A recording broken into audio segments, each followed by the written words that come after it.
नमस्ते। तो आज हम इस वीडियो में अनुपम फिनसर्व लिमिटेड इस कंपनी के बारे में आज के इस वीडियो में हम पूरी इंपॉर्टेंट डिटेल्स देखने वाले हैं, जिसमें हम कंपनी का बिजनेस सेगमेंट, साथ ही में इस बिजनेस सेगमेंट में कंपनी के फाइनेंशियल जैसे कि profit and loss statement, company का कैश फ्लोज, कंपनी के डेप्टर डेज, साथ ही में कंपनी के ऊपर कितना बोरंग्स है और कंपनी के पास कितने रिजर्व है वो देखेंगे।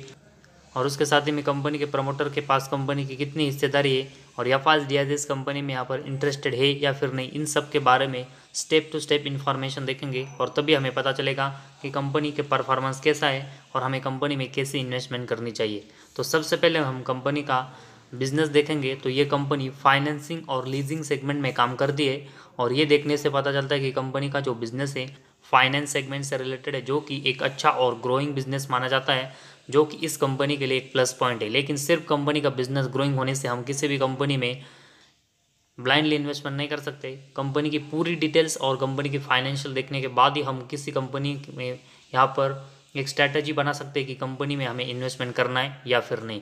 और इसके लिए सबसे पहले हम कंपनी का मार्केट कैप देखेंगे। तो 23 करोड़ का कंपनी का मार्केट कैप है, तो बहुत ही माइक्रो कंपनी है।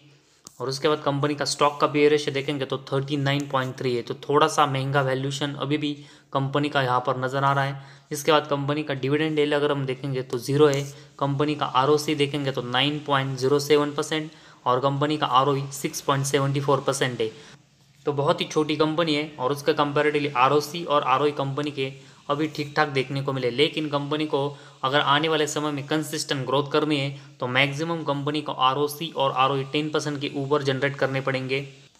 और उसके बाद कंपनी का हम प्रॉफिट एंड लॉस स्टेटमेंट देखेंगे, जिसमें हम पिछले 5 से लेकर 6 साल में कंपनी ने कैसा परफॉर्मेंस सभी सेगमेंट में प्रॉफिट एंड लॉस स्टेटमेंट में क्या है वो देखेंगे। तो सबसे पहले हम कंपनी का सेल्स देखेंगे। तो मार्च 18 में 2.44 करोड़ का सेल्स था। उसके बाद अगर हम देखेंगे तो ट्रेलिंग 12 मंथ्स तक कंसिस्टेंट कंपनी का जो सेल्स है वो 2 करोड़ से लेकर हमें 3 करोड़ के यहाँ पर बीच में देखने को मिला है। तो बहुत ही एवरेज और बहुत ही पुअर कंपनी का सेल्स नज़र आ रहा है। और पिछले 6 से लेकर 7 साल में देखेंगे तो एक ही रेंज में कंपनी कंसिस्टेंट यहाँ पर सेल्स कर रही है, जो कि इस वजह से कंपनी की जो ग्रोथ है उसको यहाँ पर ब्रेक लगता है। क्योंकि किसी भी कंपनी का अगर सेल्स में अच्छी ग्रोथ होती है तो ही मैक्सिमम सेगमेंट में कंपनी अच्छा परफॉर्मेंस यहाँ पर डिलीवर कर पाती है। लेकिन कंपनी का जो सेल्स है वो एक ही रेंज में कंसिस्टेंट देखने को मिला है। और इस सेल्स के कंपेरेटिवली अगर हम देखेंगे तो कंपनी के जो एक्सपेंस है वो कंपनी ने मैक्सिमम टाइम कंट्रोल किए, जो कि इस वजह से मार्च 18 से लेकर ट्रेलिंग 12 मंथ्स तक कंपनी का जो ऑपरेटिंग प्रॉफिट है वो हमें पॉजिटिव में देखने को मिला है। लेकिन जिस तरह कंपनी का सेल्स एक ही रेंज में ट्रेड कर रहा है, उसी तरह अगर हम देखेंगे तो कंपनी का ऑपरेटिंग प्रॉफिट है वो 1 करोड़ से लेकर हमें 3 करोड़ के बीच में यहाँ पर कंसिस्टेंट यहाँ पर देखने को मिला है। तो इस वजह से कंपनी का जो शेयर का प्राइस है वो भी हमें इसी तरह का कंसिस्टेंट एक ही रेंज में बहुत ही वॉलाटाइल परफॉर्मेंस करते हुए देखने को मिल सकता है। लेकिन कंपनी को अगर कंसिस्टेंट और एक अच्छा जंप लेना है अपने शेयर में तो कंपनी को सेल्स में एक अच्छी ग्रोथ यहाँ पर करनी पड़ेगी। और उसके बाद ऑपरेटिंग प्रॉफिट मार्जिन अगर हम देखेंगे तो कंपनी के 60 से लेकर 80% के बीच हमें मैक्सिमम टाइम यहाँ पर देखने को मिले। तो ये कंपनी के लिए एक अच्छा साइन है कि कंपनी ऑपरेटिंग प्रॉफिट मार्जिन में अच्छे नंबर डिलीवर कर रही है। और उसके बाद कंपनी का अगर हम नेट प्रॉफिट देखेंगे तो नेट प्रॉफिट में अगर हम कंपनी के नंबर्स देखेंगे तो maximum time company net profitable है।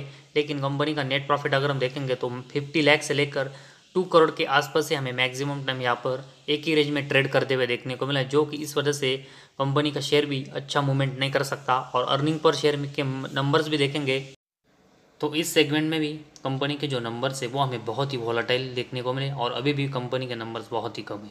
तो इसमें भी कंपनी को स्टेबिलिटी लानी पड़ेगी।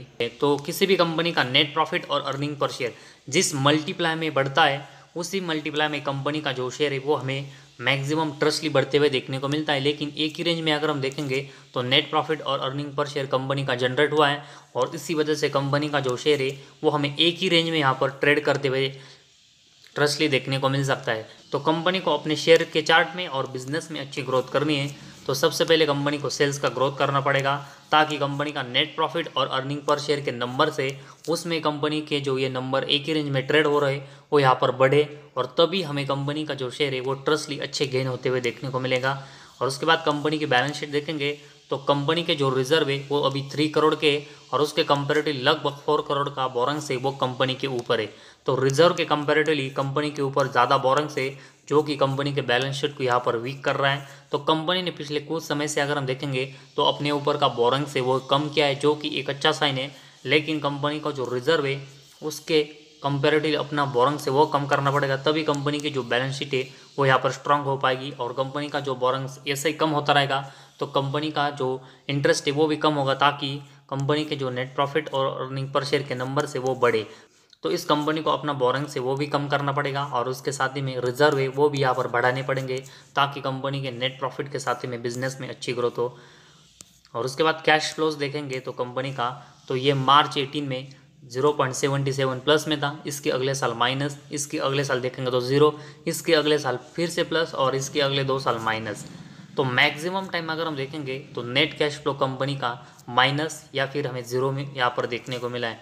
तो उस वजह से बहुत ही अनस्टेबल कंपनी का नेट कैश फ्लो का परफॉर्मेंस है और मैक्सिमम टाइम ये कंसिस्टेंट प्लस और माइनस में जा रहा है, जो कि ये कंपनी के बिजनेस को बहुत ही अनस्टेबल करता है। तो इसी वजह से कंपनी को नेट कैश फ्लो में स्टेबिलिटी लानी पड़ेगी और उसके लिए कंपनी को इन्वेस्टिंग और फाइनेंसिंग एक्टिविटी, इनमें जो कंपनी के मैक्सिमम टाइम नंबर लॉस में जा रहे वो प्लस में जनरेट करने पड़ेंगे। क्योंकि ऑपरेटिंग एक्टिविटी के नंबर्स अगर हम देखेंगे तो पिछले 4 साल में कंपनी ने पॉजिटिव में जनरेट किए, लेकिन इन्वेस्टिंग और फाइनेंसिंग एक्टिविटी में जो नंबर लॉस में गए, उसी वजह से कंपनी का net cash flow maximum time अभी भी अनस्टेबल और लॉस मेकिंग परफॉर्मेंस कर रहा है।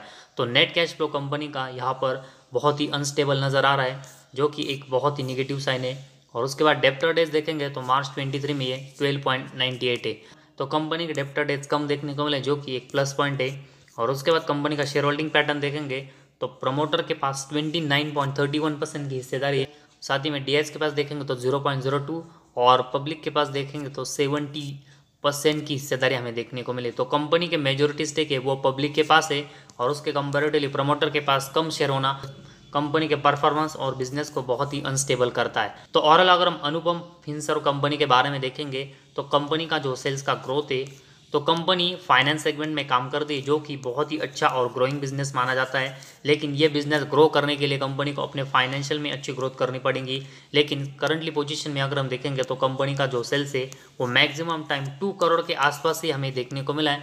तो इस वजह से कंपनी की जो ग्रोथ है वो हमें आने वाले समय में भी और करंटली भी देखने को नहीं मिल सकती। और उसके लिए कंपनी को अपना जो सेल्स है वो 2 करोड़ के बीच में जो कंसिस्टेंट यहाँ पर जनरेट हो रहा है वो कंपनी को कंसिस्टेंट यहाँ पर बढ़ाना पड़ेगा।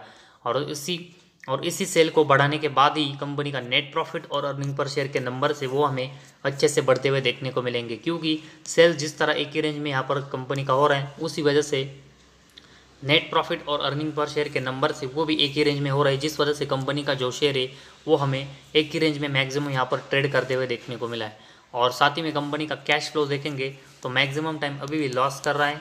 कंपनी का प्रमोटर के पास बहुत ही कम हिस्सेदारी, उसके कंपेरेटिवली पब्लिक के पास मेजोरिटी स्टेक कंपनी के, और साथ ही में कंपनी के जो रिजर्व है उसके कंपेरेटिवली कंपनी के ऊपर ज़्यादा बोरिंग है, जो कि कंपनी के बैलेंस शीट को अभी भी वीक कर रहा है। तो मैक्सिमम सेगमेंट में कंपनी के जो फाइनेंशियल है वो अभी भी बहुत ही पुअर और एवरेज देखने को मिले। तो सिर्फ कंपनी नेट प्रॉफिटेबल है, उसकी वजह से हम एक छोटी इन्वेस्टमेंट कंपनी में कर सकते हैं, लेकिन कंपनी का जो परफॉर्मेंस है वो एक ही रेंज में ट्रेड हो रहा है। उसी वजह से इस कंपनी में अभी बड़ी इन्वेस्टमेंट करना बहुत ही ख़राब बात हो सकती है, क्योंकि यहाँ पर हमें ज़्यादा रिटर्न मिलने की पॉसिबिलिटीज़ बहुत ही कम है। तो उसी वजह से जब तक कंपनी अपने सेल्स में अच्छी ग्रोथ नहीं करती तब तक हमें इस कंपनी में यहाँ पर बड़ी इन्वेस्टमेंट करने से बिल्कुल अवॉइड करना चाहिए। और उनके कंपैरेटिवली जो फाइनेंस सेगमेंट में अच्छी फंडामेंटल कंपनियाँ हैं उनमें यहाँ पर इन्वेस्टमेंट करना चाहिए। तो